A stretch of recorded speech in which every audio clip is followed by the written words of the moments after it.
മാസങ്ങളായി മലമ്പുഴ ആറങ്ങോട്ട് കുളമ്പിലെ കാട്ടിൽ നിന്നിരുന്ന കാട്ടാനയെ കാടുകയറ്റി PT5 എന്ന കാട്ടാനയാണ് കാടുകയറ്റിയത്.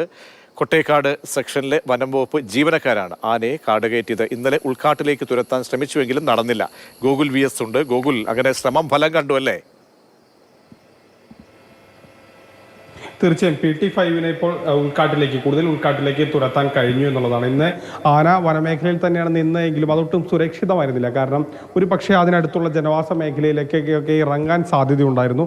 അങ്ങനെയാണ് ഇന്നലെ തന്നെ ആനയെ കൂടുതൽ ഉൾക്കാട്ടിലേക്ക് അയ്യപ്പൻമല കഴിഞ്ഞുള്ള പ്രദേശത്തേക്ക് തുരത്താൻ തീരുമാനിച്ചത്. പക്ഷേ ഇന്നലെ അത് വിജയം കണ്ടില്ല. റെയിൽവേ ട്രാക്കിന് സമീപം വരെ എത്തുകയും പിന്നീട് അവിടെ നിന്ന് തിരികെ വീണ്ടും മറ്റൊരു വനമേഖലയിലേക്ക് ഊറോലി ഭാഗത്തേക്ക് പോവുകയുമാണ്. ഇന്ന് ഊറോലി കാട്ടിൽ നിന്നാണ് ആനയെ തിരിച്ച് കൂടുതൽ ഉൾക്കാട്ടിലേക്ക് തുരത്തിയത്. ഈ ഊറോലിക്കാട് എന്ന് പറയുന്ന പ്രദേശം ഇടതൂർന്ന, അതായത് അടിക്കാടുകൾ നിറഞ്ഞൊരു സ്ഥലമാണ്. അവിടെ ആനയെ ഓടിക്കുന്നതൊക്കെ അതീവ ദുഷ്കരമായൊരു ദൗത്യമാണ്. പക്ഷേ വനംവകുപ്പ് സംഘം അവിടെ എത്തുകയും ആനയെ തുരത്തി കാടിൻ്റെ ഉള്ളിലേക്ക് തുരത്തുകയും ചെയ്തു എന്നുള്ളതാണ്. ഇത് ഇടയ്ക്കിടയ്ക്ക് ഇത്തരത്തിൽ PT7 ഈ ജനവാസ മേഖലയിൽ ഇറങ്ങുന്ന ഒരു പ്രശ്നമുണ്ട്. അതുകൊണ്ട് തന്നെ മലമ്പുഴയിൽ പലപ്പോഴും ഈ ആനയെ കൊണ്ട് PT5 അതോടൊപ്പം തന്നെ PT14 ഈ രണ്ട് ആനകളാണ് പ്രധാനമായും മലമ്പുഴ മേഖലയിൽ സ്ഥിരമായി ഇറങ്ങുന്നത്.